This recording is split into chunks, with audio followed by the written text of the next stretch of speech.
Thank you, Melissa. And I'm going to take it from the top.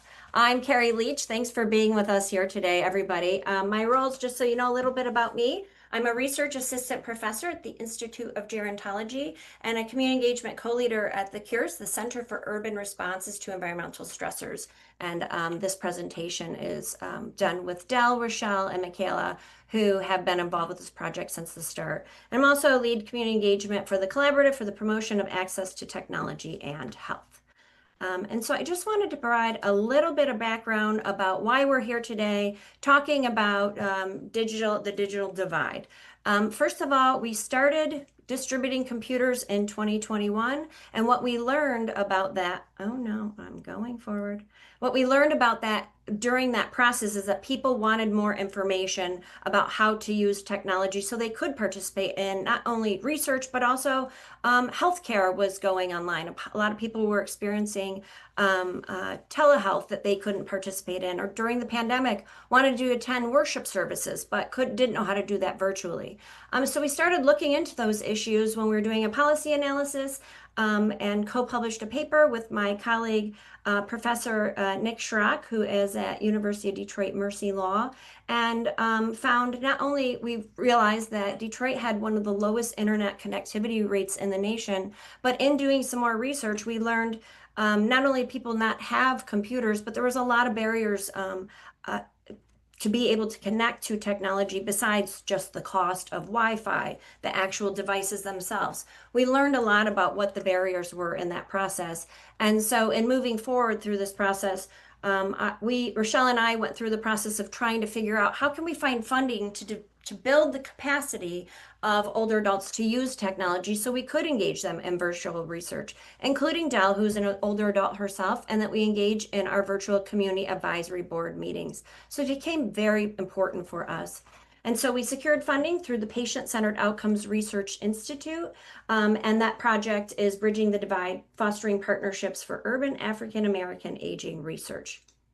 And I just want to first and foremost thank the project collaborators that were on this project. You'll see Deborah Beard here, Del Stubblefield, Winona Bynum, and Sandra Turner Handy have been with the Cures for about at least 10 years since I've been a part of Cures. Oh, now it's 11, since 2014. And also I added a new partner who we met when we were at the Connect 313 Symposium, where Rochelle, myself, Del, and Nick presented about our concerns about the digital divide in Detroit. So we added Zachary, he's at Friends of Parkside in Detroit, and just allowed us to increase our reach. And these 5 individuals in particular are very concerned about the digital divide and older adults as well. And this is everybody else we worked with. So this is, as you know, research is a team sport and can't be done alone. And so while you heard in Michaela's presentation earlier about how we went about getting this age-friendly technology toolkit created, I'm going to talk about the outcomes of that and what we actually have to offer. And we are having this conversation today with researchers after we've already presented to older adults earlier this year in March. We had about 75 older adults that we spoke with that attended that event. We received 17 requests for this information to be shared in through spinoffs in our mobile education. And that is Rochelle's charge. That's what she does. But we wanted to have this in video format and because that was an in-person meeting. And so we're here today to be able to present the outcomes of that project so that Rochelle can go and share the information across the city, because we know when we hold events, we're able to reach 3 times as many people in our community engagement through Cures when we are doing in-person events to people at a location of their choice.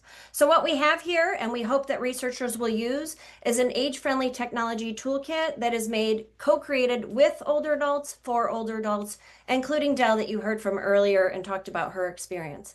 So this goes through computer concerns and connection. And we have created a fact sheet based on what we heard, because there's a lot of fear and anxiety around technology. And so we really wanted to make sure that this guide reflects the need of the older adults that we created this with. You'll see here, people also wanted information about Where can I get a low or no cost internet plan? Where can I get an affordable device in the city? And so this is very Detroit centric. This came out of our work with our Aging Research Council, all the older adults and all of the researchers that we worked with. And so we have actual like resources that are very localized for Detroiters so that they can connect to the resources that will help them get plugged in. What we also heard is that people were worried about staying safe online. If I use a computer and I go to McDonald's and they might have a Wi-Fi, how do I know that people aren't going to get on my computer if I'm there? And so what we did was create a few, the very first pages that you open in this age-friendly technology toolkit is one, the resources for getting connected, but also how you can stay safe, access Wi-Fi in your neighborhood by calling 211. And then some people said, I don't really understand why I would use a computer. I made it to age 80. I haven't used one. And why would I use one now? We also found that in the literature, a lot of people didn't see the benefit. So we just included a few tips there because it reflects what we heard from the people that we created this with. And then the other tool that came out of this project that I really want to encourage other researchers to use is a research readiness curriculum. So this helps to build not just older adults' capacity for engaging in research, but understanding at a 101 level what research is, what it does, who's doing it, how it's done. And I just want to talk through a few of these modules. One, it's just a basic 101 introduction to research and evaluation. We talk about community academic partnerships and research. We also have some great presentations from our Cures Community Advisory Board members that have videos as part of this curriculum. This is open access. This is all, once you click on any of the modules here, you'll be able to go right to all of the videos that we've created, all of the materials that we've created to prepare people for getting ready to engage in research. We have a module on research ethics and institutional review boards, literature review, why we do that, why it matters, and evaluating information sources, which is very important. Module 5, developing research questions, talking about research design, including in Module 7, qualitative and quantitative methods and what that is. And then we talk about grant writing, review, and health policy. And then we have the acknowledgments, of course, including other videos and supplemental material that I think is really useful for preparing people that are not familiar with research and why they might want to get involved.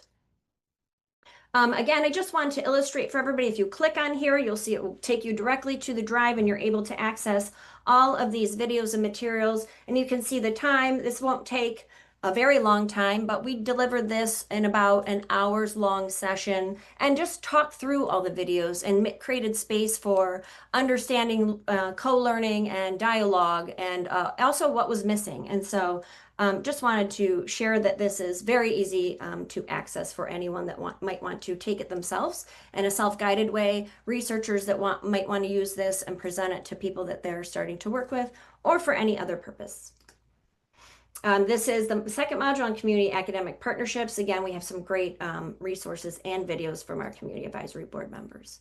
And again, I just want to share this. This is where all of this information is stored and accessed. We developed a web page here, and it has not only the whole entire toolkit, but it's also broken out by individual fact sheets, so you don't have to print the entire thing. And then also the curriculum is also housed on this web page too for ease. And finally, I just want to talk about my own future directions. I'm a pilot scholar for the Michigan Center for Urban African American Aging Research. This is a map that Alex Lafleur from the Cure Center created for me as I tried to visualize the way that I'm reaching people. And I'm actually through about 74 interviews across the city, and you can see the reach. Studying this in greater depth, more than a divide, exploring the challenges older adults experience, engaging with health services and information in a digitally disconnected urban environment. And again, this was our photo from March that I love to share from all of the people, some of the people we work with, not everybody, but a great event and a luncheon there we had for that Cures and the Healthier Black Elder Center put on. We were able to distribute print copies there. my project collaborators, and that is it. I'm going to stop sharing. And we always want to make sure whenever we're having an event that we're making space for Q&A and people to ask questions, whether that's Dell, Rochelle, Michaela, myself, and leave enough space so that we're building the understanding, not just from what we think is important to deliver, but that anybody that might have has question has time to answer that. So thank you.